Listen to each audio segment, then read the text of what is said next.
반갑습니다, 여러분. 수요 Q&A 세션 벌써 네 번째 시간입니다. 오늘은 이 질문을 가지고 함께 생각해 보려고 하는데요. 사랑의 하나님이 어떻게 해서 여리고를 진멸하셨는가? 이 질문입니다. 우리가 보통 하나님은 사랑이시다 이렇게 얘기하는데 그 하나님이 어떻게 가나안 전쟁 가운데 한 성을 완전히 멸절하실 수 있는가? 그 안에 있는 사람들뿐만이 아니고 가축까지 다 멸하라고 이렇게 명령하시는데요. 이 말씀이 여러 사람들한테 사실 좀 부담이 되고 또 시험에 드는 구절이기도 합니다. 그래서 여러 분들이 이 구절의 의미에 대해서 또 이 구절을 읽으면서 도대체 하나님이 정말 사랑의 하나님이 맞는가 이렇게 생각하시는 분들도 계신 것 같습니다. 그래서 오늘은 이 질문에 대해서 저희들이 함께 생각해보고 또 그 본문을 어떻게 해석해야 될지 좀 살펴보도록 하겠습니다. 먼저는 이 본문을 좀 알아야 되겠죠. 여호수아 6장에 나오는 본문인데요. 가나안 땅을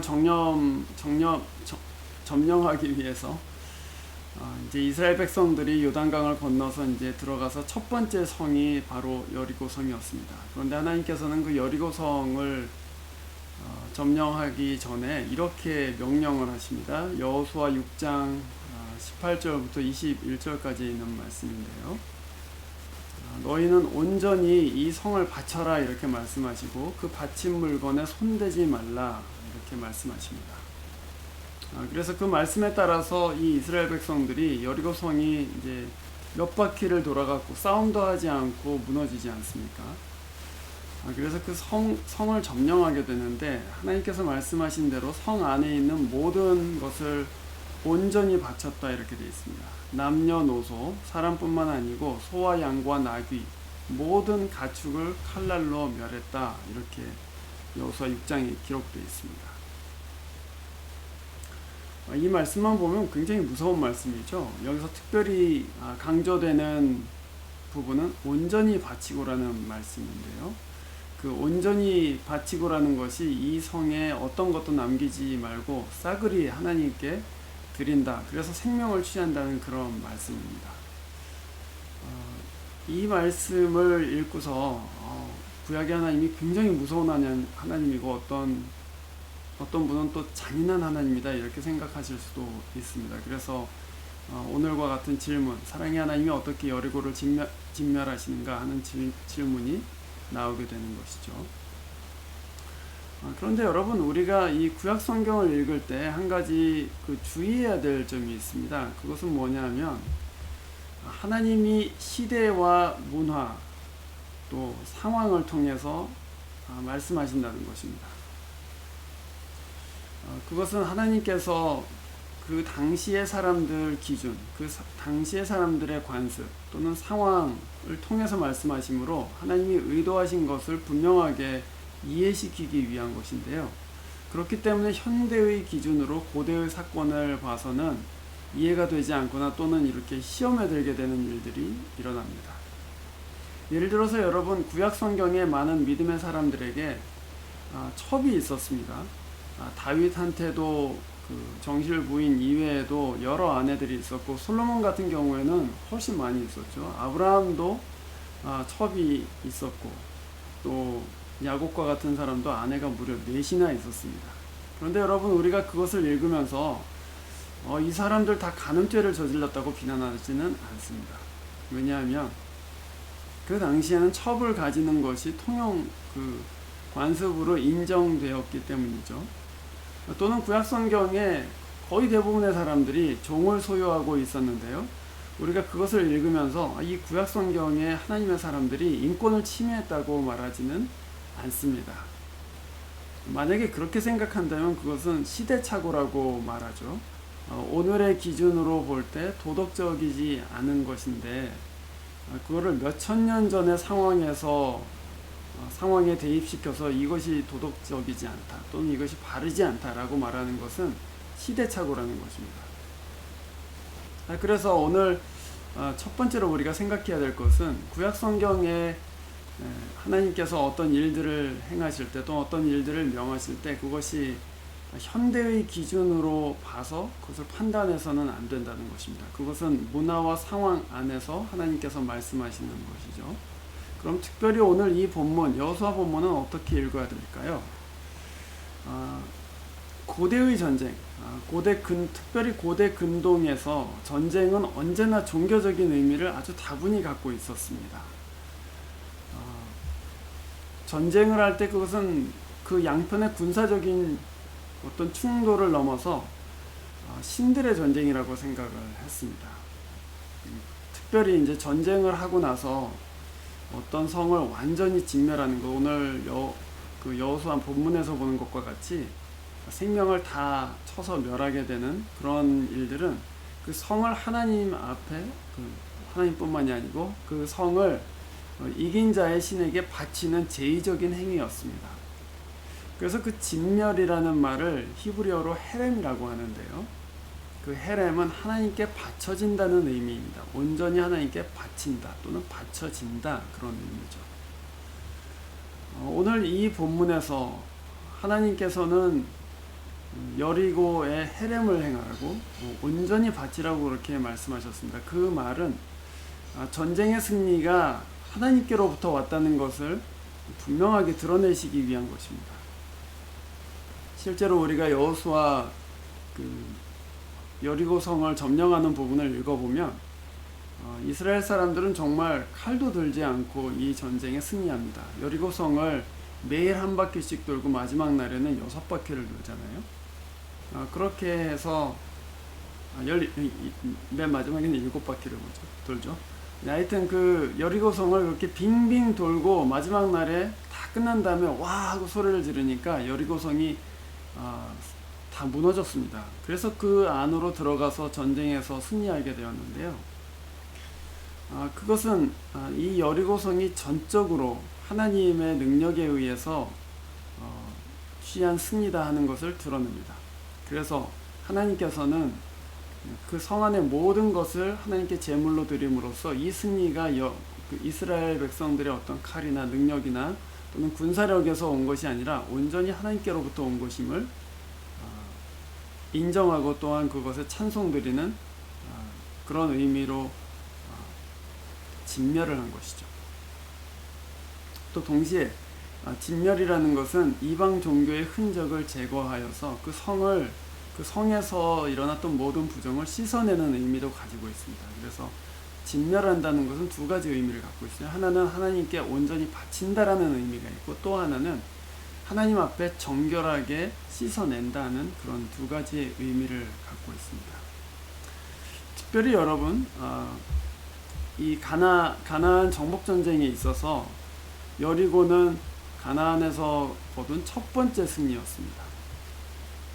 그래서 이스라엘은 이 진멸을 통해서 헤렘을 통해서 하나님이 승리를 주셨음을 인정했죠. 약속의 땅에서 첫 번째 거둔 승리가 온전히 하나님께서 주신 것이다 하고 인정하려는 표로 또 그것을 알려주시려는 표로 하나님께서는 진멸하라 이렇게 말씀하신 것입니다. 그래서 그 문화 안에서 볼 때는 그 고대 근동의 전쟁, 종교적인 의미가 다분했던 그 전쟁의 맥락에서 볼 때는 이스라엘 백성이 헤렘을 주님께서 명하실 때 이것은 승리가 완전히 하나님으로부터 온 것이라는 말씀이구나 하는 것을 알게 되었다는 것이죠. 또한 가나안에 들어갈 때 하나님께서 가장 이스라엘 백성에게 유의해야 될 것으로 말씀하신 것은 그 가나안 땅에 이방 종교에 물들지 않는 것이었습니다. 그래서 하나님께서 그 땅에 그 여리고의 가나안의 첫 성인데 그 여리고의 진멸을 명하셨을 때 하나님께서는 그들에게 다른 신을 섬기지 말고 순전한 마음으로 하나님을 의지하며 살라는 강력한 메시지를 주신 것이죠. 그래서 여러분 이 여리고 성을 진멸하는 본문은 현대의 기준으로 볼 때는 굉장히 시험되는 본문이에요. 그렇죠? 어떻게 사랑의 하나님께서 그렇게 무자비하게 다 죽일 수 있는가? 그러나 여러분 고대 근동의 전쟁 그리고 그 제2의 관점에서 볼 때는 그 당시의 사람들이 듣기에는 하나님께서 이 승리가 온전히 하나님 것이며 또한 가나안의 첫 성의 승리를 하나님께 돌리라는 것이구나, 그런 메시지로, 또한 하나님께서 우리로 하여금 가나안의 어떤 종교에도 물들지 않고 온전히 하나님만 섬기라고 하시는구나 하는 메시지로 받아들였다는 것을 여러분은 아셔야 되겠죠. 우리가 이렇게 한 몇천 년 전에 기록된 본문을 읽을 때 우리가 찾아야 되는 것은 그 본문이 하나님에 대해서 무엇을 가르치는가입니다. 여기서 우리는 하나님이 거룩하신 분이시고 또한 하나님이 전능하신 분이시며 우리에게 승리를 주시며 우리에게 모든 것을 허락하시는 분이심을 알게 됩니다. 동시에 그 하나님께 온전히 드리라는, 온전히 바치라는 그 하나님의 말씀 함께 듣게 되지요. 그래서 하나님, 한 마음으로, 순전한 마음으로 주님을 섬기겠습니다 하는 그런 메시지가 이 본문에 있는 줄로 압니다. 자, 본문이 모든 것이 하나님께로부터 왔음을 가르친다고 제가 말씀드렸습니다. 그러니까 가나안 정복 전쟁, 광야에서 40년 동안을 헤매던 사람들이 약속의 땅으로 들어가서 첫 번째 치른 전쟁이 바로 여리고의 전쟁입니다. 그래서 첫 번째로 승리한 그 땅에서 하나도 취하지 않았어요. 가축도 취하지 않고 아무것도 취하지 않았습니다. 모든 것을 하나님께 온전히 드렸습니다. 그것은 이 땅에서 취한 모든 것이 하나님께서 주신 것임을 강력하게 인정하는 것이죠. 그러면 우리가 이 본문을 보면서 그런 생각을 하게 되지 않습니까? 나는 무엇을 하나님께 온전히 바칠까? 그런 생각을 하게 되시죠.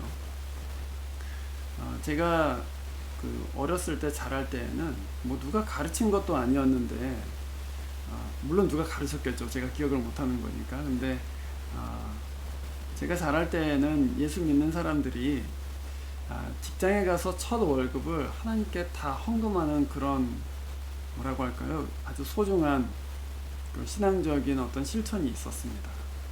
그래서 저도 그 대학 다닐 때 아르바이트 해갖고 첫 월급을 다 하나님께 드린 적이 있어요.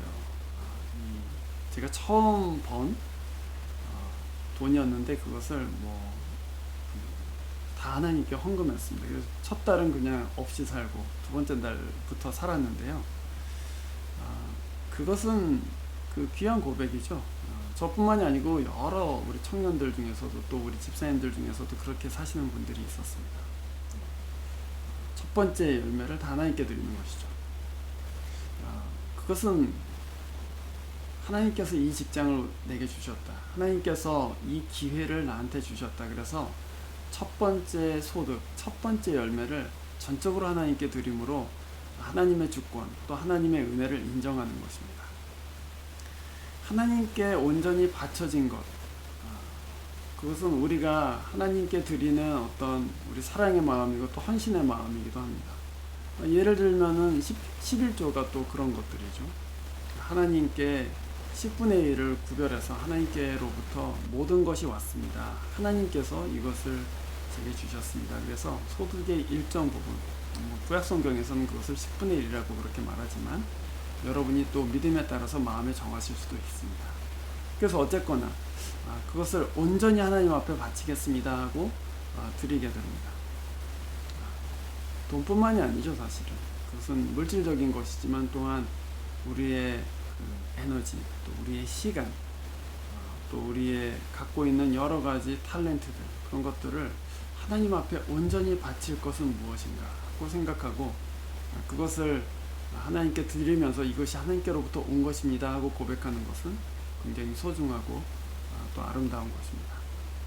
또 동시에 제가 오늘 하나님께서 그 여리고를 완전히 진멸하라 하는 것은 세상에 속한 것, 또 가나안 이방 종교에 속한 것을 다 씻어낸다는 의미를 가진다라고 말씀드렸습니다.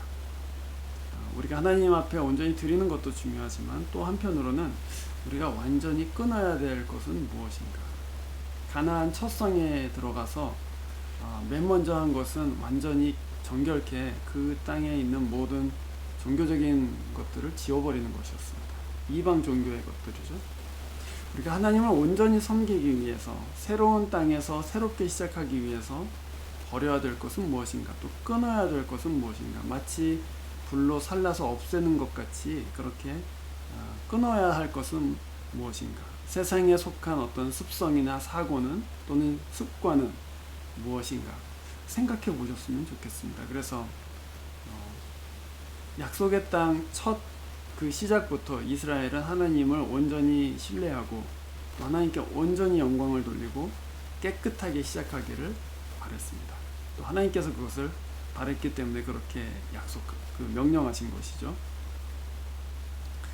그 말씀을 생각하면서 여러분 오늘 우리가 약속의 땅에서 사는 것 같이 이 땅에서 여러 가지 하나님께서 주신 기회들, 또 하나님께서 주신 선물들을 누리고 사는데 하나님을 인정할 수 있는 방법은 무엇인가 한번 생각해 보십시오. 그리고 무엇을 하나님께 온전히 드릴 것인가 생각해 보시면 좋을 것 같습니다.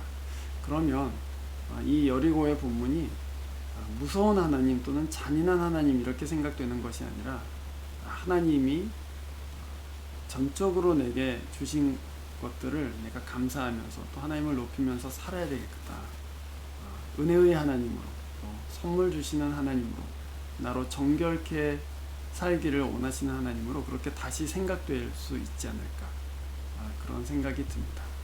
여러분, 이 본문은 여러 사람한테 좀 시험이 되는 본문이지만 여러분이 오늘 제가 말씀드린 내용을 잘 생각해 보시면 아마도 이 본문 안에서 무서운 하나님보다는 우리에게 선물을 주시는 하나님, 우리에게 기회를 주시고 또한 하나님을 찬송하며 살기를 원하시는 그 하나님의 모습 발견하실 수 있을 줄로 압니다.